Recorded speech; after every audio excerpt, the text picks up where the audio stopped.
Good morning, my dear students. Welcome back to SAS Academy Social Science Classroom. Today we are discussing about continuation of our second chapter, World in the 20th Century. ലോകം 20-ാം നൂറ്റാണ്ടിൽ എന്ന അധ്യായത്തിലെ സമാധാനത്തിൻ്റെ ചിറകിലേറി on the wings of peace. On the wings of peace, സമാധാനത്തിൻ്റെ ചിറകിലേറി എന്ന പാഠഭാഗമാണ് ഇന്ന് നമ്മൾ ഡിസ്കസ് ചെയ്യാൻ പോകുന്നത്. അപ്പോൾ നമ്മൾ കഴിഞ്ഞ ക്ലാസ്സിൽ എവിടെയാണ് പറഞ്ഞു വെച്ചിട്ടുള്ളത് ഓർമ്മയുണ്ടോ? നമ്മൾ സെക്കൻഡ് വേൾഡ് വാറിനെ കുറിച്ച് പഠിച്ചു, അതിൻ്റെ ആഫ്റ്റർ എഫക്ട്സിനെ കുറിച്ച് പഠിച്ചു, പിന്നെ എന്തൊക്കെ കോൺസിക്വൻസസ് ആണ് രണ്ടാം ലോക യുദ്ധത്തിൻ്റെ ദൂരവ്യാപകമായിട്ടുള്ള ഫലങ്ങളെക്കുറിച്ച് നമ്മൾ ഡിസ്കസ് ചെയ്തു. അപ്പോൾ അതിൽ പറഞ്ഞൊരു ഇമ്പോർട്ടൻ്റ് ആയിട്ടുള്ള ഒരു കാര്യമായിരുന്നു ലോക സമാധാനം സംരക്ഷിക്കുന്നതിന് വേണ്ടിയിട്ട് ഐക്യരാഷ്ട്ര സംഘടന രൂപീകരിച്ചു എന്നുള്ളത്, UN സ്ഥാപിച്ചു എന്നുള്ളത്. അപ്പോൾ നമ്മൾ പറഞ്ഞിരുന്നു ഫസ്റ്റ് വേൾഡ് വാറിൻ്റെ സമയത്ത് അന്നും ഒരു സമാധാന ശ്രമം നടക്കുകയും അതിൻ്റെ ഫലമായിട്ട് ലീഗ് ഓഫ് നാഷൻസ് എന്നുള്ള ഒരു സംഘടന രൂപീകരിക്കുകയും ചെയ്തു. എന്തിനായിരുന്നു ഈ ലീഗ് ഓഫ് നാഷൻസ് രൂപീകരിച്ചത് ഓർമ്മ ഉണ്ടോ? സമാധാനം, ഇനിയൊരു യുദ്ധം ഉണ്ടാവരുത്. ഇപ്പോൾ ഒന്നാം ലോക മഹായുദ്ധം വളരെയധികം നാശനഷ്ടങ്ങൾ വിധിച്ചു, ലോകത്തൊന്നാകെ കൊണ്ടുവന്നു. അപ്പോൾ ഇനിയൊരു യുദ്ധം ഉണ്ടാവരുത്, എല്ലാ രാഷ്ട്രങ്ങളും തമ്മിൽ നല്ല സ്നേഹത്തോടെ അങ്ങോട്ടും ഇങ്ങോട്ടും ഒരു അണ്ടർസ്റ്റാൻഡിങ്ങിൽ കഴിയണം എന്നുള്ള നിലക്കാണ് ഒന്നാം ലോക മഹായുദ്ധാനന്തരം ലീഗ് ഓഫ് നാഷൻ രൂപീകരിച്ചത്. അപ്പോൾ വീണ്ടും ഈ രണ്ടാം ലോക മഹായുദ്ധം, ഒന്നാം ലോക മഹായുദ്ധത്തിന് ശേഷം രണ്ടാം ലോക മഹായുദ്ധം പൊട്ടിപ്പുറപ്പെട്ടു എന്ന് പറഞ്ഞാൽ, അങ്ങനെ സംഭവിച്ചിട്ടുണ്ടെങ്കിൽ അത് ആരുടെ കഴിവുകേടാണ്? നമ്മുടെ ലീഗ് ഓഫ് നാഷൻസ് രാജ്യങ്ങൾ അവർക്ക് പിടിച്ചു നിർത്താൻ കഴിഞ്ഞില്ല. ഒരു പരസ്പരം ഒരു സമാധാന ശ്രമം കൊണ്ടുവരാൻ ലീഗ് ഓഫ് നാഷൻ പരാജയപ്പെട്ടു. പല രാജ്യങ്ങളെയും യുദ്ധം ചെയ്യരുത് എന്ന് പറഞ്ഞിട്ട് അവരൊരു കടിഞ്ഞാണിട്ട് നിർത്താൻ ലീഗ് ഓഫ് നാഷൻ പരാജയപ്പെട്ടു. അപ്പോൾ അതിൻ്റെ ഫലമായിട്ടായിരുന്നു രണ്ടാം ലോക മഹായുദ്ധം പൊട്ടിപ്പുറപ്പെട്ടത്. രണ്ടാം ലോക മഹായുദ്ധത്തെക്കുറിച്ച് നമ്മൾ പഠിച്ചു. അപ്പോൾ അതിൻ്റെ ആഫ്റ്റർ എഫക്ട്സ് ഒക്കെ പഠിച്ചു. അപ്പോൾ ഇനിയും ഒരു സമാധാന ശ്രമം കൊണ്ടുവരണം. കാരണം ഇതിനെങ്ങനെ ഒരു കൺട്രോൾ ഇല്ലാതെ ഫ്രീ ആക്കി വിടാൻ പറ്റുമോ രാഷ്ട്രങ്ങളൊക്കെ? അപ്പോൾ അതിനെ ഒന്ന് കൺട്രോൾ ചെയ്യാൻ വേണ്ടിയിട്ടാണ് രണ്ടാം ലോക മഹായുദ്ധാനന്തരം ഇനിയൊരു യുദ്ധം ഉണ്ടാവരുത് എന്നുള്ള ചിന്തയിൽ UN രൂപീകരിക്കപ്പെട്ടത്, യുണൈറ്റഡ് നാഷൻസ് രൂപീകരിച്ചത്. United nations organisation, UNO. Okay, ഐക്യരാഷ്ട്ര സംഘടന രണ്ടാം ലോക മഹായുദ്ധാനന്തരം രൂപീകരിച്ചു. അതിനെക്കുറിച്ചാണ് നമ്മൾ ഫസ്റ്റ് ഡിസ്കസ് ചെയ്യാൻ പോകുന്നത്. ഓക്കെ, ഒക്ടോബർ 24 കുറിച്ച് കേട്ടിട്ടുണ്ടോ? ഒക്ടോബർ 24, ആ ദിവസത്തിൻ്റെ പ്രത്യേകത എന്താണെന്നറിയോ?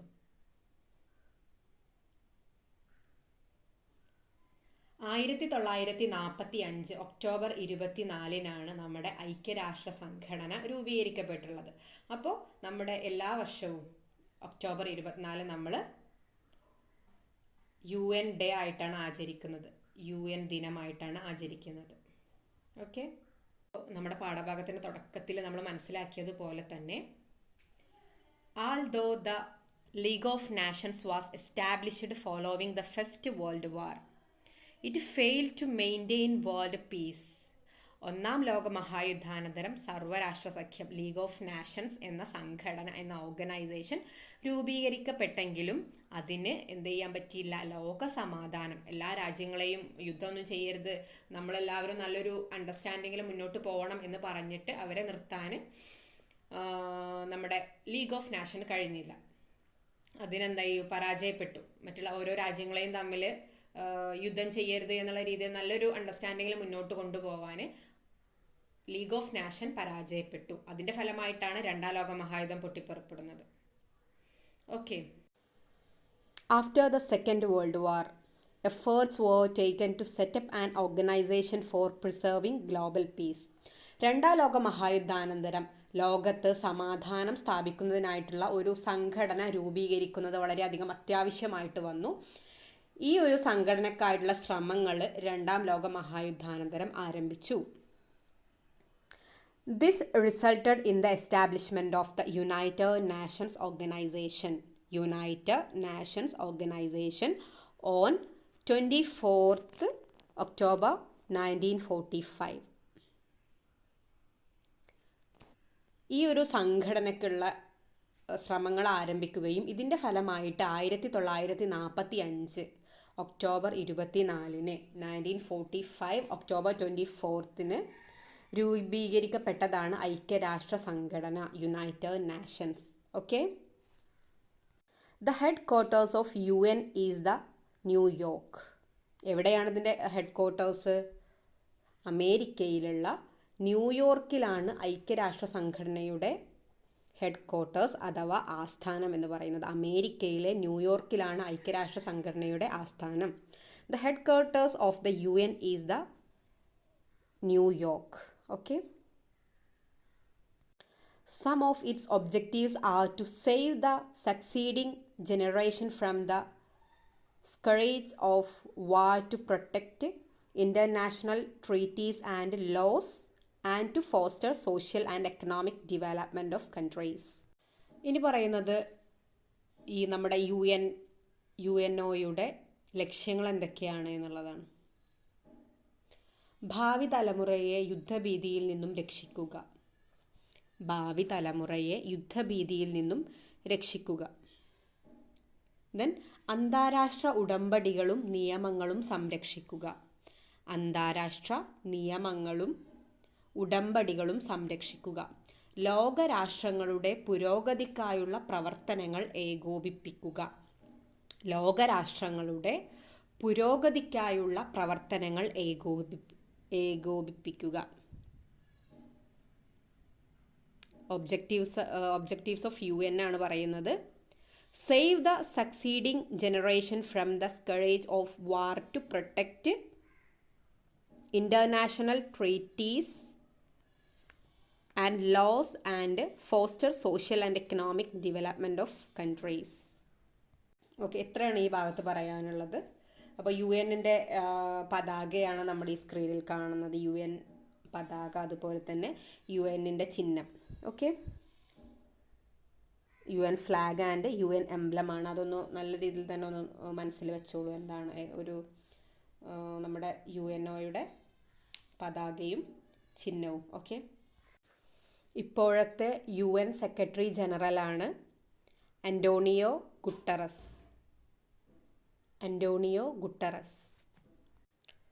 UN founded in 1945 with 51 members of states.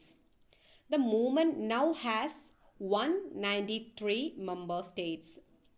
1945 UNO സ്ഥാപിതമായപ്പോൾ 51 members അംഗരാജ്യങ്ങളായിരുന്നു ഇതിൽ മെമ്പർഷിപ്പ് എടുത്തിരുന്നത്. എന്നാൽ ഇന്ന് UNOയിൽ, യുണൈറ്റഡ് നാഷൻസ് ഓർഗനൈസേഷനിൽ 193 മെമ്പേഴ്സ് ഓഫ് സ്റ്റേറ്റ്സ്, അംഗരാജ്യങ്ങളുണ്ട്. ഓക്കെ. നമ്മുടെ പാഠഭാഗത്ത് പറയുന്ന മറ്റൊന്നാണ് സഡാക്കോ എന്നുള്ള ഒരു ബോക്സ് കണ്ടോ? സഡാക്കോ കേട്ടിട്ടുണ്ടോ? സഡാക്കോ എന്ന് എവിടെയെങ്കിലും കേട്ടിട്ടുണ്ടോ?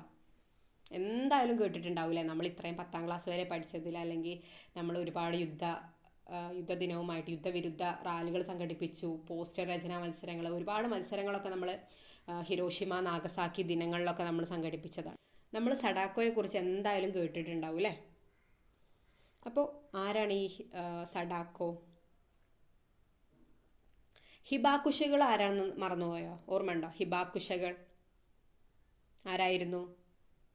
ഹിരോഷിമ, നാഗസാക്കി ദുരന്തം പേറി ജീവിക്കുന്ന, അവിടുത്തെ ഈ ബോംബ് അറ്റാക്കിൻ്റെ ആഫ്റ്റർ എഫക്റ്റ് ആയിട്ട് അവരുടെ ജീവിതത്തിൽ വന്നിട്ടുള്ള അണുവികിരണത്തിൻ്റെ തീവ്രതയിൽ ഓരോ നിമിഷവും വേദന അനുഭവിച്ചു കൊണ്ടിരിക്കുന്ന ആയിരക്കണക്കിന് ആളുകളാണ് ജപ്പാനിലുള്ളത്. അപ്പോൾ ഇവരെയാണ് നമ്മൾ ഹിബാക്കുഷകൾ എന്ന് പറയുന്നത്. ഇതിൻ്റെ ഈ റേഡിയേഷൻ, ഇതിൻ്റെയൊക്കെ റേഡിയേഷൻ കാരണം ഇന്നും അവിടെ ജനിക്കുന്ന കുട്ടികൾ, അംഗവൈകല്യമുള്ളവർ, പല തരത്തിലുള്ള അസുഖങ്ങളുള്ളവർ ഒക്കെയാണ് ഹിബാക്കുഷകൾ എന്ന് പറയും. അപ്പോൾ അത്തരത്തിലുള്ള ഒരു കുട്ടിയാണ് ആ ഒരു ഹിബാക്കുഷ. അതായത് ജപ്പാനിൽ അണുബോംബ് വികിരണത്തിൻ്റെ ഫലമായിട്ട് അവിടെ ജനിച്ചിട്ടുള്ള ഒരു കുട്ടിയാണ് നമ്മുടെ സഡാക്കോ എന്ന് പറയുന്നത്. സഡാക്കോ സസുക്കി എന്നുള്ള ഈ ബാലിക രോഗശയ്യയിൽ വെച്ചിട്ട് അവൾ കിടപ്പിലായപ്പോൾ അവൾ അന്ന് നിർമ്മിച്ച കൊക്കുകൾ, പേപ്പർ ഉപയോഗിച്ച് അവൾ നിർമ്മിച്ച കൊക്കുകളെയാണ് വളരെ പ്രസിദ്ധമായിട്ടുള്ള സഡാക്കോ കൊക്കുകൾ എന്ന് പറയുന്നത് അല്ലേ? നമുക്ക് എല്ലാവർക്കും ഉണ്ടാക്കാൻ അറിയൂല്ലേ സഡാക്കോ കൊക്കുകൾ? സ്കൂളിലൊക്കെ നമ്മൾ പഠിച്ചിട്ടുണ്ടാവും ഉണ്ടാക്കാൻ. ഇത് യുദ്ധവിരുദ്ധ പ്രതീകമായിട്ടാണ് ഇന്ന് നിലനിൽക്കുന്നത്. യുദ്ധം ഒരു യുദ്ധം ഉണ്ടാവില്ല, ഇത് ഇങ്ങനെ ഉണ്ടാക്കിയാൽ, സഡാക്കോ കൊക്കുകൾ ഉണ്ടാക്കിയാൽ യുദ്ധം ഉണ്ടാവില്ല എന്നുള്ളൊരു വിശ്വാസത്തിൻ്റെ പിറകിലാണ് അവൾ ഈ സഡാക്കോ കൊക്കുകളെ ഉണ്ടാക്കിയിട്ടുള്ളത്. 1000 കൊക്കുകളെ ഉണ്ടാക്കിയാൽ ഇനിയൊരു യുദ്ധം ഉണ്ടാവില്ല, തങ്ങളുടെ എല്ലാ പ്രയാസങ്ങളും മാറും എന്നുള്ള ഒരു ചിന്തയാണ് സഡാക്കോയെ കൊക്കുകൾ ഉണ്ടാക്കാൻ വേണ്ടി പ്രേരിപ്പിച്ചത്. അങ്ങനെയാണ് കഥ പറയുക, അതിൻ്റെ ഒരു പിന്നിലുള്ള കഥ എന്ന് പറയുന്നത്. ഓക്കെ, ഇനി നമ്മൾ നെക്സ്റ്റ് ഡിസ്കസ് ചെയ്യാൻ പോകുന്നത് കോളനികൾ സ്വതന്ത്രമാകുന്നു, കോളനീസ് ബിക്കം ഫ്രീ എന്നുള്ള ഭാഗമാണ്. Post Second World War, dominance of imperial powers was questioned. European countries could not suppress the intensified nationalist movement in colonies. The USA and the USSR, which emerged as superpowers after the Second World War, supported freedom movements in various European colonies. Gradually, colonies started to secure freedom from the imperialist control. This process is called decolonization. Okay. രണ്ടാം ലോക മഹായുദ്ധാനന്തരം സാമ്രാജ്യത്വ ശക്തികൾ, imperialist powers, അവരുടെ മേധാവിത്വം ചോദ്യം ചെയ്യപ്പെട്ടു തുടങ്ങി. അതിനാൽ കോളനികളിൽ ഉയർന്നു വന്ന ദേശീയ സമരങ്ങളെ നിയന്ത്രിക്കാൻ യൂറോപ്യൻ രാജ്യങ്ങൾക്ക് കഴിഞ്ഞില്ല. ആരാണ് ഈ ഇമ്പീരിയലിസ്റ്റ് കൺട്രീസിന് എല്ലാവരുടെയും മേലെയുള്ള ഒരു അധികാരം കൊടുത്തത് എന്നുള്ള ഒരു ചോദ്യം ഉയർന്നു വന്നു. എന്താണ്, after the second world war dominance of imperial powers was questioned. ആരാണ് ഇങ്ങനെ ഈ ഒരു ഇമ്പീരിയലിസ്റ്റ് ഡൊമിനൻസ് അല്ലെങ്കിൽ ഇമ്പീരിയലിസ്റ്റ് പവേഴ്സ് ആരാണ്, അവരെ ഞങ്ങളെ ഭരിക്കാൻ അവരാരാണ് എന്നുള്ള ഒരു തരത്തിലുള്ള ഒരു ചോദ്യം അവിടെ ഉയർന്നു വന്നു, കോളനികളിലൊക്കെ പ്രത്യേകിച്ച്. അതിനാൽ കോളനികളിൽ ഉയർന്നു വന്ന ദേശീയ സമരങ്ങളെ നിയന്ത്രിക്കാൻ, നമ്മൾ റവല്യൂഷനെ കുറിച്ചൊക്കെ ഒരുപാട് പഠിച്ചതാണ് അല്ലേ. അപ്പോൾ ഈ ഒരു ദേശീയതയെ ദേശീയ സമരങ്ങളെ നിയന്ത്രിക്കാൻ യൂറോപ്യൻ രാജ്യങ്ങൾക്ക് കഴിഞ്ഞില്ല. ഈ കോളനികളിലുള്ള എല്ലാവരും കൂടെ കണ്ട് സുശക്തരായി ഞങ്ങളെ നിയന്ത്രിക്കാൻ ആരാണ് ഈ ഇമ്പീരിയലിസ്റ്റ് പവേഴ്സ് എന്നുള്ള രീതിയിൽ കോളനികളിലുള്ള ആളുകൾ എന്ത് ചെയ്തു, ദേശീയ സമരങ്ങളുമായിട്ട് അവർ ഉയർന്നു വന്നു. അപ്പോൾ European countries could not suppress the intensified nationalist movement in colonies. കോളനികളിലുള്ള മൂവ്മെൻറ്റ്സിനെ തടയാൻ വേണ്ടിയിട്ട് യൂറോപ്യൻ രാജ്യങ്ങൾക്ക് കഴിഞ്ഞില്ല. കൂടാതെ വൻ ശക്തികളായി ഉയർന്നു വന്ന, രണ്ടാം ലോക മഹായുദ്ധാനന്തരം വൻ ശക്തികളായി ഉയർന്നു വന്ന രാജ്യങ്ങൾ ആരൊക്കെയായിരുന്നു? അമേരിക്കയും സോവിയറ്റ് യൂണിയനും. റഷ്യയും അമേരിക്കയുമായിരുന്നു രണ്ടാം ലോക മഹായുദ്ധാനന്തരം വൻ ശക്തികളായിട്ട് ഉയർന്നു വന്നത്. ഈ സോവിയറ്റ് യൂണിയനും അതുപോലെ തന്നെ അമേരിക്കയും യൂറോപ്യൻ കോളനികളിലെ സ്വാതന്ത്ര്യ സമരത്തെ പിന്തുണച്ചു. അവരെന്ത് ചെയ്തു? ഈ അമേരിക്കയും സോവിയറ്റ് യൂണിയനും യൂറോപ്യൻ കോളനികളിലുള്ള അവരുടെ ദേശീയ സമരങ്ങളെ അമേരിക്കയും സോവിയറ്റ് യൂണിയനും പിന്തുണച്ചു. സാമ്രാജ്യത്വ ശക്തികളുടെ ഭരണത്തിൽ നിന്നും കോളനികൾ സ്വാതന്ത്ര്യം നേടി. ഇങ്ങനെ എന്ത് ചെയ്തു? ഈ അമേരിക്കയുടെയും USSRൻ്റെയും പിന്തുണ ലഭിച്ചതോടുകൂടെ കോളനികൾ എന്ത് ചെയ്തു? യൂറോപ്യൻ ഭരണത്തിൽ നിന്നും സ്വാതന്ത്ര്യം നേടി. ഇത് അപകോളനീകരണം, മലയാളത്തിൽ പറയുന്നത് കുട്ടികൾ ശ്രദ്ധിക്കുക, അപകോളനീകരണം, അതായത് ഡീകൊളനൈസേഷൻ, അപകോളനീകരണം, അതായത് കോളനിയാക്കി വെച്ചതിൽ നിന്ന് അവർക്ക് സ്വാതന്ത്ര്യം കിട്ടി. അപ്പോൾ കോളനികളല്ല അവർ ഫ്രീ ആണ്, ഏതൊരു രാഷ്ട്രവും അവരെ ഭരിക്കുന്നില്ല, അവർ ഫ്രീ ആണ്. അപ്പോൾ കോളനിവൽക്കരണം എന്ന് പറഞ്ഞാൽ എന്താണ്? മറ്റുള്ള യൂറോപ്യൻ കൺട്രീസ് രാജ്യങ്ങൾ അവരുടെ കോളനികളാക്കി മാറ്റുന്നതിനെയാണ് കോളനിവൽക്കരണം എന്ന് പറയുന്നത്. അവർ കോളനികളിൽ നിന്നും സ്വതന്ത്രരായി അവർ ദേശീയ സമരങ്ങളൊക്കെ നടത്തിയിട്ട് ഏതൊരു രാജ്യത്തിൻ്റെയും കീഴിലല്ല ഞങ്ങൾ എന്നുള്ള ഒരു ചിന്താഗതിയിൽ വന്നതിനെയാണ് സമരങ്ങളിലൂടെ അവരെന്ത് ചെയ്തു? അവർക്ക് സ്വാതന്ത്ര്യം നേടി. അപ്പം എന്താണ്? അപകോളനീകരണം എന്ന് പറഞ്ഞാൽ ഡീകൊളനൈസേഷൻ എന്ന് പറഞ്ഞാൽ എന്താണ്? സാമ്രാജ്യത്വ ശക്തികളുടെ ഭരണത്തിൽ നിന്നും കോളനികൾ സ്വാതന്ത്ര്യം നേടിയതിനെയാണ് ഡീകൊളനൈസേഷൻ എന്ന് പറയുന്നത്. ഇവിടെ കുറച്ച് ഫോട്ടോസ് കൊടുത്തിട്ടുണ്ട്. സാമ്രാജ്യത്വത്തിനെതിരായിട്ട് സമരം നയിച്ച ചില രാഷ്ട്ര നേതാക്കളുടെ ചിത്രങ്ങളാണ്. അതിൽ നമ്മുടെ പ്രിയപ്പെട്ട ഗാന്ധിജിയുടെ ഫോട്ടോ കണ്ടോ? നമ്മുടെ രാഷ്ട്രപിതാവിൻ്റെ. ഓക്കെ, അത് ഓരോ രാജ്യങ്ങളിലും ഇത്തരത്തിലുള്ള കോളനി യൂറോപ്യൻ നമുക്കറിയാം നമ്മുടെ ഇന്ത്യ എന്ന് പറയുന്നത് 1947 ഓഗസ്റ്റ് 15 വരെ നമ്മളും ഒരു വിദേശ ശക്തികളുടെ കീഴിലായിരുന്നു അല്ലേ, അവരുടെ കോളനിയായിരുന്നു നമ്മുടെ ഇന്ത്യ. അതുപോലെ തന്നെ നമ്മുടെ ഇന്ത്യയിൽ നിന്ന് ഒരു മികച്ച നേതാവായിരുന്നു നമ്മുടെ ഗാന്ധിജി, മഹാത്മാഗാന്ധി എന്ന് പറയുന്നത്. അതുപോലെ തന്നെ ദക്ഷിണാഫ്രിക്കയിലുള്ള നേതാവായിരുന്നു ആര്, നെൽസൺ മണ്ടേല എന്ന് പറയുന്നത്. അതുപോലെ ഘാന എന്ന പ്രദേശത്ത് നിന്ന് ക്വാമി എൻക്രൂമ, കെനിയയിൽ നിന്ന് ജോമോ കെനിയാത്ത. ഓക്കെ, ഇന്ത്യയിൽ നിന്ന് ഗാന്ധിജി, പ്രധാനപ്പെട്ട ലീഡേഴ്സിനെയാണ് പറയുന്നത്. ദക്ഷിണാഫ്രിക്കയിൽ നിന്ന് നെൽസൺ മണ്ടേല, ഘാനയിൽ നിന്ന് ക്വാമി എൻക്രൂമ, കെനിയയിൽ നിന്ന് ജോമോ കെനിയാത്ത. അപ്പോൾ ഇത്രയാണ് ഈ ഒരു ഭാഗത്ത് പറയുന്നത്. ഇനി നെക്സ്റ്റ് നമുക്ക് പഠിക്കാനുള്ളത് കോൾഡ് വാർ, ശീതസമരം എന്ന് പറയും.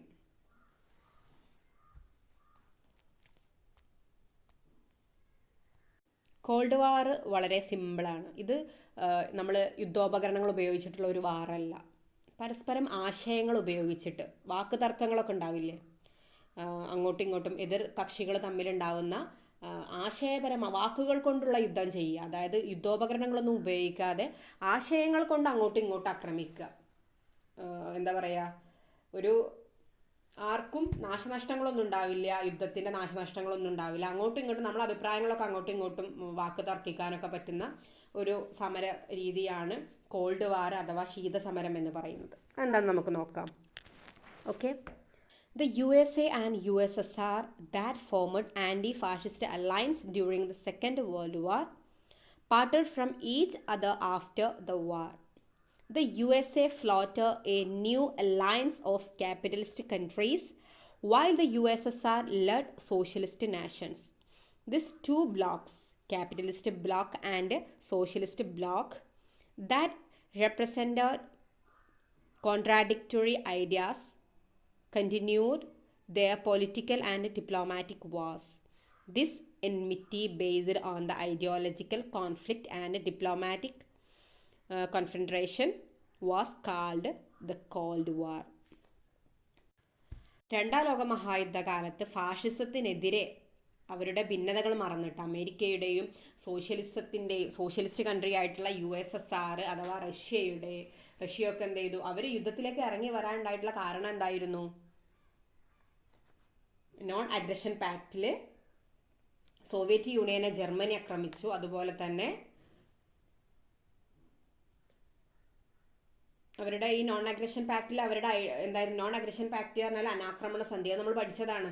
അവിടെ അവര് ഒരു യുദ്ധം ചെയ്യരുത് എന്നുള്ള ഒരു കരാറിൽ എത്തപ്പെട്ടിരുന്നു. പക്ഷെ ആ കരാർ അവർ ലംഘിച്ചാണ്ട് എന്താണ്, ജർമ്മനി യുദ്ധത്തിലേക്ക് വരികയാണ് ചെയ്യുന്നത്. അവരെ അറ്റാക്ക് ചെയ്തപ്പോൾ എന്താണ്, ഈ ജർമ്മനിക്കെതിരെ പ്രവർത്തിക്കാൻ വേണ്ടിയിട്ടാണ് USSR രണ്ടാം ലോക മഹായുദ്ധത്തിലേക്ക് ഇറങ്ങുന്നത്. അതുപോലെ തന്നെ അമേരിക്ക രണ്ടാം ലോക മഹായുദ്ധത്തിലേക്ക് ഇറങ്ങാനായിട്ടുള്ള കാരണം എന്താണ്, അവരുടെ ഹവായ് ദ്വീപിലെ അമേരിക്കൻ നാവിക കേന്ദ്രമായിട്ടുള്ള പേൾ ഹാർബർ ജപ്പാൻ ആക്രമിച്ചു. അപ്പോൾ ഈ ജപ്പാനെതിരെ പ്രവർത്തിക്കാൻ വേണ്ടി ജപ്പാനും ജർമ്മനിക്കുമെതിരെ, ആക്സിസ് പവേഴ്സിലുള്ള ജർമ്മനിക്കും ജപ്പാനുമെതിരെ പ്രവർത്തിക്കാൻ വേണ്ടിയിട്ടാണ് അമേരിക്കയും അതുപോലെ തന്നെ സോവിയറ്റ് യൂണിയനും രണ്ടാം ലോക മഹായുദ്ധത്തിലേക്ക് അവരുടെ ഭിന്നതകളൊക്കെ മറന്നുകൊണ്ട്, അതായത് സോവിയറ്റ് യൂണിയനും അമേരിക്കയൊക്കെ ഒരുമിച്ച് പ്രവർത്തിക്കുന്നത് ഈ ഫാഷിസത്തിനെതിരെ, അവരെ തങ്ങൾ ആക്രമിച്ചത് കൊണ്ട് തിരിച്ചു ആക്രമിക്കാൻ ഉള്ള ഒരു പങ്കാളികൾ എന്നുള്ള രീതിയിലാണ് രണ്ടാം ലോക മഹായുദ്ധാനന്തരം അമേരിക്കയും സോവിയറ്റ് യൂണിയനും ഒരുമിച്ച് പ്രവർത്തിക്കുന്നത്. ഓക്കെ,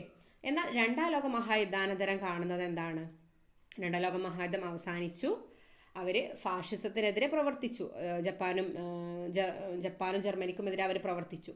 ശേഷം അവരെന്ത് ചെയ്തു, വീണ്ടും ഭിന്നിച്ചു. കാരണം അവരുടെ ഒന്നാവാനുള്ള ഒരു കാരണം കഴിഞ്ഞു. അപ്പോൾ ഇനി യുദ്ധം കഴിഞ്ഞതോടുകൂടെ അവരെന്താണ്, അമേരിക്ക എന്ന് പറയുന്ന ഒരു മുതലാളിത്ത രാജ്യമാണ്, ഒരു ക്യാപിറ്റലിസ്റ്റ് കൺട്രിയാണ്. അപ്പോൾ അവരുടെ ക്യാപിറ്റലിസ്റ്റ് ഐഡിയാസിൽ അതിന് ഇമ്പോർട്ടൻസ് കൊടുക്കുന്നതാണ് അമേരിക്ക എന്ന് പറയുന്നത്. എന്നാൽ USSR, റഷ്യ എന്ന് പറയുന്നത് ഒരു സോഷ്യലിസ്റ്റ് കൺട്രിയാണ്. അപ്പോൾ സോഷ്യലിസത്തിന് ഇമ്പോർട്ടൻസ് കൊടുക്കുക എന്നുള്ള ഒരു ഐഡിയ ആയിരുന്നു സോവിയറ്റ് യൂണിയൻ ഉണ്ടായിരുന്നത്. എന്നാൽ ഈ യുദ്ധാനന്തരം അമേരിക്കയും സോവിയറ്റ് യൂണിയനും ഭിന്നിപ്പുണ്ടായി. അവർക്കിടയിൽ അമേരിക്ക പുതിയ രാഷ്ട്രീയ സാമ്പത്തിക ശക്തിയായിട്ട് മുതലാളിത്ത ചേരിക്ക് നേതൃത്വം കൊടുത്തു. അവർ ക്യാപിറ്റലിസ്റ്റ് ഐഡിയാസിന് ഇമ്പോർട്ടൻസ് കൊടുത്തു. The USA floated a new alliance of capitalist countries while the USSR led socialist nations. ഈ സമയം സോഷ്യലിസ്റ്റ് സാമ്പത്തിക വ്യവസ്ഥക്ക് ഇമ്പോർട്ടൻസ് കൊടുത്തുകൊണ്ട് USSR എന്ത് ചെയ്തു, ആ ഒരു ചേരി സോഷ്യലിസ്റ്റ് സാമ്പത്തിക വ്യവസ്ഥ സ്വീകരിച്ച രാഷ്ട്രങ്ങളുടെ ചേരിക്ക് സോവിയറ്റ് യൂണിയനും നേതൃത്വം നൽകി. മുതലാളിത്ത താല്പര്യങ്ങളുള്ള രാജ്യങ്ങളെ അമേരിക്കയും നിയന്ത്രിച്ചുകൊണ്ടുള്ള ഒരു ചേരിക്ക് ഒരു സംഘടന കൊണ്ടുവന്നു. അതുപോലെ തന്നെ സോഷ്യലിസ്റ്റ് ഐഡിയാസ് ഉള്ള രാഷ്ട്രങ്ങളൊക്കെ ഏകീകരിച്ചുകൊണ്ട് സോവിയറ്റ് യൂണിയനും ഒരു ചേരിക്ക് നേതൃത്വം കൊടുത്തു. ഓക്കെ, ഇങ്ങനെ അവരെന്ത് ചെയ്തു, ഒരു മുതലാളിത്ത ചേരിയും സോഷ്യലിസ്റ്റ് ചേരിയും ഉണ്ടായി. ഇവർ പരസ്പരം ഐഡിയാസ് ഒന്നും ഒരുപോലെയല്ല. മുതലാളിത്തം സോഷ്യലിസ്റ്റ് ഐഡിയകൾക്ക് തീർത്തും എതിരാണ്. അപ്പം ഇങ്ങനെ പരസ്പരം ശത്രുത പുലർത്തിയ രണ്ടു ചേരികൾ തമ്മിലുണ്ടായിട്ടുള്ള ആശയപരമായിട്ടുള്ള സംഘർഷങ്ങളെയും നയതന്ത്രങ്ങളെയുമാണ് ശീതസമരം എന്ന് പറയുന്നത്. This enmity based on ideological conflict and diplomatic confrontation was called Cold War. Okay, ഈ രണ്ട് ബ്ലോക്കുകൾ ഏതൊക്കെ ബ്ലോക്കുകളാണ്? Capitalist block and socialist block that represented contradictory ideas continued their political and diplomatic wars. ഇത് ഒരു വെപ്പൺസ് വെച്ചിട്ടുള്ള ഒരു യുദ്ധോപകരണങ്ങൾ വെച്ചിട്ടുള്ള ഒരു യുദ്ധമല്ല. ഓക്കെ, ശീതസമരം എന്ന് പറഞ്ഞാൽ വാക്കുകളാൽ അങ്ങോട്ടും ഇങ്ങോട്ടും രണ്ട് ആശയങ്ങൾ തമ്മിൽ, മുതലാളിത്ത ആശയവും സോഷ്യലിസ്റ്റ് ആശയങ്ങളും തമ്മിലുള്ള ഒരു വാക്ക് തർക്കത്തെയാണ് ഇനിയൊരു യുദ്ധത്തിന്റെ അവസ്ഥ എല്ലാവർക്കും അറിയാം. യുദ്ധം വന്നാൽ ഇനിയൊരു യുദ്ധം ഉണ്ടായാൽ ഒരു രാജ്യങ്ങളും ബാക്കി ഉണ്ടാവില്ല എന്നുള്ളൊരു ചിന്തയിൽ അങ്ങോട്ടും ഇങ്ങോട്ടും ആശയപരമായിട്ടുള്ള ഒരു തർക്കങ്ങളൊക്കെ ആവാലോ. അപ്പൊ അതിനു വേണ്ടിയിട്ട് അങ്ങനത്തെ ഒരു സംഭവമായിരുന്നു കോൾഡ് വാർ എന്ന് പറയുന്നത്. ഓക്കെ, നെക്സ്റ്റ് നമ്മൾ ഡിസ്കസ് ചെയ്യുന്നതാണ് non aligned movement and alternative to bipolar blocks. നമ്മളിപ്പോൾ രണ്ട് ബ്ലോക്കുകളുണ്ട്, രണ്ട് ചേരികളുണ്ട് എന്ന് പറഞ്ഞു. ഏതൊക്കെയാണ്? മുതലാളിത്ത ചേരിയും സോഷ്യലിസ്റ്റ് ചേരിയും, ക്യാപിറ്റലിസ്റ്റ് ബ്ലോക്കും സോഷ്യലിസ്റ്റ് ബ്ലോക്കും. അപ്പോൾ ഈ രണ്ട് ചേരികളിലും ചേരാൻ താല്പര്യമില്ലാത്ത രാജ്യങ്ങളും ഉണ്ടാവില്ലേ? അപ്പോൾ അവരെയാണ് നമ്മൾ നോൺ അലൈൻഡ് മൂവ്മെന്റ്, അതായത് ചേരി ചേരായ്മ എന്ന് പറയുന്നത്. ഒരു ചേരികളിലും രണ്ട് ബ്ലോക്കുകളിലും ചേരാൻ താല്പര്യമില്ലാത്ത, മുതലാളിത്ത ഐഡിയാസിനോടും താല്പര്യമില്ല, സോഷ്യലിസ്റ്റ് ഐഡിയാസിനോടും താല്പര്യമില്ലാത്ത കൂട്ടരുണ്ടായിരുന്നു. അവരെയാണ് നമ്മൾ നോൺ അലൈൻഡ് മൂവ്മെന്റിൽ ഉൾപ്പെടുത്തുന്നത്. And alternative to bipolar blocs, ഇരു ചേരികൾക്കും ഒരു ബദൽ, മറ്റൊരു മാർഗം, ഈ രണ്ട് ചേരികളും അല്ലാതെ മറ്റൊന്ന് എന്നാണ് ഇതിലൂടെ അർത്ഥമാക്കുന്നത്. ഓക്കെ, എന്താണ് നമുക്ക് നോക്കാം. നമ്മുടെ പാഠഭാഗത്ത് കുറച്ച് പിക്ചേഴ്സ് കൊടുത്തിട്ടുണ്ട്. ആരൊക്കെയാണത്? ജവഹർലാൽ നെഹ്റു അല്ലേ, നമ്മുടെ ഇന്ത്യയുടെ പ്രഥമ പ്രധാനമന്ത്രിയാണ്, നമ്മുടെ first prime minister of India Jawaharlal Nehru. അതുപോലെ തന്നെ Gamal Abdul Nasser from Egypt, then Marshal Tito Yugoslavia, Ahmed Sukarno Indonesia. Okay, Jawaharlal Nehru India, Gamal Abdul Nasser Egypt, Marshal Tito Yugoslavia, Ahmed Sukarno Indonesia. ഇവരാരാണ്? മുതലാളിത്ത ചേരിക്കും സോഷ്യലിസ്റ്റ് ചേരിക്കും ബദലായിട്ട് ചേരി ചേരായ്മ, നോൺ അലൈൻഡ് മൂവ്മെന്റ് എന്ന ആശയത്തിന് രൂപം നൽകിയ നേതാക്കളാണ് നമ്മൾ ഈ പറഞ്ഞവർ.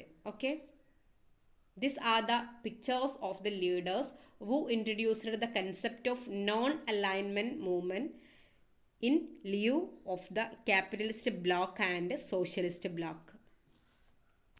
ഇനി എന്താണ് ഈ ചേരി ചേരായ്മ എന്നാണ് പറയുന്നത്? What is known aligned movement? Following the Second World War, many Asian, African and Latin American countries became independent. എന്താ പറയുന്നത്? രണ്ടാം ലോക മഹായുദ്ധാനന്തരം, following the second world war, many Asian, African and Latin American countries become independent. രണ്ടാം ലോക മഹായുദ്ധാനന്തരം ഏഷ്യയിലെയും ആഫ്രിക്കയിലെയും അതുപോലെ Latin അമേരിക്കയിലെയും അനേക രാജ്യങ്ങൾ എന്ത് ചെയ്തു? സ്വതന്ത്രമായി. Okay, they realized that the Cold War was yet another phase of imperialism and that it would threaten world peace.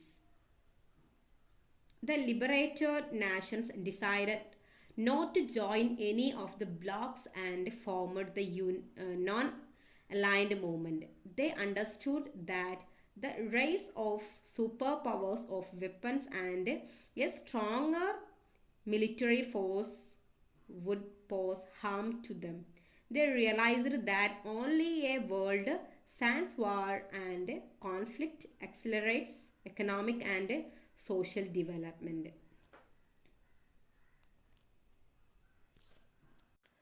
ശീതസമരം സാമ്രാജ്യത്വത്തിൻ്റെ മറ്റൊരു രൂപമാണ്. ശീതസമരം എന്ന് പറയുന്നത് അവരങ്ങോട്ടും ഇങ്ങോട്ടും മുതലാളിത്ത രാജ്യങ്ങളും സോഷ്യലിസ്റ്റ് രാജ്യങ്ങളും അങ്ങോട്ടും ഇങ്ങോട്ടും വാക്കുകൾ കൊണ്ട് യുദ്ധം ചെയ്തു എന്ന് നമ്മൾ പറഞ്ഞു. അപ്പോൾ ഈ ചേരിചേരാ പ്രസ്ഥാനത്തിലുള്ള ഈ ചേരിചേരാ പ്രസ്ഥാനത്തിലുള്ള ആളുകൾ മനസ്സിലാക്കിയത് എന്താന്ന് വെച്ചാൽ ശീതസമരം എന്ന് കോൾഡ് വാർ എന്ന് പറയുന്നത് സാമ്രാജ്യത്വത്തിൻ്റെ മറ്റൊരു രൂപമാണ്. ലോക സമാധാനത്തിൽ ഇത് ഈ കോൾഡ് വാർ അഥവാ ശീതസമരം എന്ന് പറയുന്നത് ലോക സമാധാനത്തിന് ഭീഷണിയാണെന്നും ഈ ഒരു വാക്കുതർക്കങ്ങളിലൂടെ ഇനിയൊരു യുദ്ധം ഉണ്ടാവുമോ എന്ന് ഈ ചേരിചേരാ പ്രസ്ഥാനത്തിലുള്ളവർ പേടിച്ചു. അവരെന്ത് പറഞ്ഞു? ഇതൊരു ലോക സമാധാനത്തിന് ഭീഷണിയാണെന്നും എന്നുള്ള രീതിയിൽ ഇത്തരത്തിൽ ഒരു ചേരിയിലും ചേരാത്ത രാജ്യങ്ങൾ തിരിച്ചറിയുകയും മുതലാളിത്ത ചേരിയുടെയോ സോഷ്യലിസ്റ്റ് ചേരിയുടെയോ ഭാഗമാവാതെ നിലകൊണ്ട രാജ്യങ്ങളുടെ ഐക്യമാണ് ഈ രണ്ട് അമേരിക്കയുടെ മുതലാളിത്ത ചേരിയിലും ഉൾക്കൊണ്ടില്ല, സോവിയറ്റ് യൂണിയന്റെ നമ്മുടെ സോവിയറ്റ് യൂണിയൻ റഷ്യയുടെ ഭാഗമാവാത്ത രാജ്യങ്ങളുമാണ് ചേരിചേരാ പ്രസ്ഥാനത്തിൽ ഉൾക്കൊണ്ടത്. അവർ പറഞ്ഞത് ഈ കോൾഡ് വാർ എന്ന് പറയുന്നത് ലോക സമാധാനത്തിന് തന്നെ ഭീഷണിയാണെന്നും ഈ ഒരു രണ്ട് ചേരികളിലും ഞങ്ങൾ ഉൾക്കൊള്ളുന്നില്ല എന്നുള്ള ഒരു ആശയം ഉൾക്കൊണ്ട രാജ്യമാണ് ചേരിചേരാ പ്രസ്ഥാനം. ഒരു പ്രസ്ഥാനത്തിനും ഉൾക്കൊള്ളാതെ നിലനിന്ന രാജ്യങ്ങളുടെ ഐക്യമാണ് ചേരിചേരാ പ്രസ്ഥാനം എന്ന് പറയുന്നത്. വൻ ശക്തികളുടെ ആയുധ മത്സരവും സൈനിക സഖ്യങ്ങളും തങ്ങൾക്കു ഭീഷണിയാകുമെന്ന് പുതുതായി സ്വാതന്ത്ര്യം നേടിയ രാജ്യങ്ങൾ തിരിച്ചറിഞ്ഞു. യുദ്ധവും സംഘർഷവും ഇല്ലാത്ത ലോകത്തിന് മാത്രമേ സാമ്പത്തികമായിട്ടും സാമൂഹികമായിട്ടും മുന്നേറാൻ കഴിയൂ. കാരണം യുദ്ധം എപ്പോഴും നാശനഷ്ടങ്ങൾ മാത്രം, വേദനയും ദുരിതവും നൽകുന്നത് മാത്രമാണ് യുദ്ധം എന്ന് പറയുന്നത്. അപ്പോൾ യുദ്ധമൊന്നുമില്ലാത്ത, സംഘർഷമൊന്നുമില്ലാത്ത ഒരു സമാധാനപൂർണ്ണമായിട്ടുള്ള ലോകത്തിന് മാത്രമേ സാമ്പത്തികമായും സാമൂഹികമായും മുന്നേറാൻ കഴിയൂ എന്ന് ഈ ഒരു ചേരിചേരാ പ്രസ്ഥാനത്തിലുള്ളവർ വിശ്വസിച്ചു. 1955 ഇന്തോനേഷ്യയിലെ ബാന്തൂങ്ങിൽ ചേർന്ന സമ്മേളനത്തിൽ വെച്ചാണ് ചേരിചേരാ പ്രസ്ഥാനത്തിന് രൂപം നൽകാൻ തീരുമാനിച്ചത്. The idea of non-aligned movement was mooted at a meeting held Bandung in Indonesia in 1955. The first conference of non-aligned countries was held in Belgrade in 1961. Non-alignment does not mean to keep aloof from world affairs. Rather, it is to face many issues were confront, Jawaharlal Nehru said, indicating the objectives of the movement. 1955 ഇന്തോനേഷ്യയിലെ ബാന്തൂങ്ങിൽ ചേർന്ന സമ്മേളനത്തിൽ വെച്ചാണ് ചേരിചേരാ പ്രസ്ഥാനത്തിന് രൂപം നൽകാൻ തീരുമാനിച്ചത്. 1961 ബെൽഗ്രേഡിൽ വെച്ച് ചേരിചേരാ പ്രസ്ഥാനങ്ങളുടെ ആദ്യ സമ്മേളനം നടന്നു. എവിടെ വെച്ചിട്ടായിരുന്നു? 1961 ബെൽഗ്രേഡിൽ വെച്ചിട്ടാണ് ചേരിചേരാ പ്രസ്ഥാനങ്ങളുടെ നോൺ അലൈൻമെന്റ് മൂവ്മെന്റിലുള്ള രാജ്യങ്ങളുടെ ഫസ്റ്റ് സമ്മേളനം നടക്കുന്നത്. ചേരിചേരായ്മ ലോകകാര്യങ്ങളിൽ നിന്ന് മാറി നിൽക്കലല്ല, ലോകം അഭിമുഖീകരിക്കുന്ന പല പ്രശ്നങ്ങളിലും സജീവമായി ഇടപെടാനാണ് എന്ന ജവഹർലാൽ നെഹ്റുവിൻ്റെ നിരീക്ഷണം ചേരിചേരാ പ്രസ്ഥാനത്തിൻ്റെ ലക്ഷ്യങ്ങളിലേക്ക് വിരൽ ചൂണ്ടുന്നു എന്നാണ് പറയുന്നത്. എന്താണ് നെഹ്റു പറയുന്നത്? Non alignment does not mean to keep aloof from world affairs. Rather it is to face many issues were confront. Nehru പറയാണ് ചേരി ചേരായ്മ, രണ്ട് ചേരികളിലും ചേരാതെ നിൽക്കുക എന്ന് പറയുന്നത് ലോകകാര്യങ്ങളിൽ നിന്ന് മാറി നിൽക്കലല്ല, ലോകം അഭിമുഖീകരിക്കുന്ന പല പ്രശ്നങ്ങളിലും സജീവമായി ഇടപെടലാണ് ചേരി ചേരായ്മ എന്നതുകൊണ്ട് ഉദ്ദേശിക്കുന്നത് എന്നാണ് പറയുന്നത്. ഓക്കെ, അപ്പോൾ നമ്മളിന്ന് പഠിച്ചത് രണ്ടാം ലോക മഹായുദ്ധാനന്തരം രൂപപ്പെട്ട UNO കുറിച്ച് പറഞ്ഞു. അതിൻ്റെ പ്രവർത്തനങ്ങളെക്കുറിച്ചും അതിൻ്റെ എയിംസിനെ കുറിച്ചൊക്കെ നമ്മൾ പറഞ്ഞു. ദെൻ കോളനീസ് ബിക്കം ഫ്രീ എന്നുള്ള ഭാഗം പറഞ്ഞു. കോളനികൾ സ്വതന്ത്രമാകുന്നു എന്ന് പറഞ്ഞു. അപ്പോൾ അവിടെ ഏതൊക്കെ കോളനികളാണ് അതിലൂടെ സ്വതന്ത്രമായി എന്നുള്ളതും ഇതിനുവേണ്ടി സമരം നയിച്ച നേതാക്കളെ കുറിച്ചൊക്കെ നമ്മൾ പറഞ്ഞു. ദെൻ കോൾഡ് വാർ, ശീതസമരം എന്താണെന്ന് പറഞ്ഞു. പിന്നെ ശീതസമരത്തിന് ശേഷം എന്താണ് നോൺ അലൈൻമെൻറ്റ് മൂവ്മെൻറ്റ് എന്താണെന്ന് പറഞ്ഞു. അപ്പോൾ ഇത്രയാണ് നമ്മൾ ഇന്ന് ഡിസ്കസ് ചെയ്തത്. Okay, thank you. Have A nice day.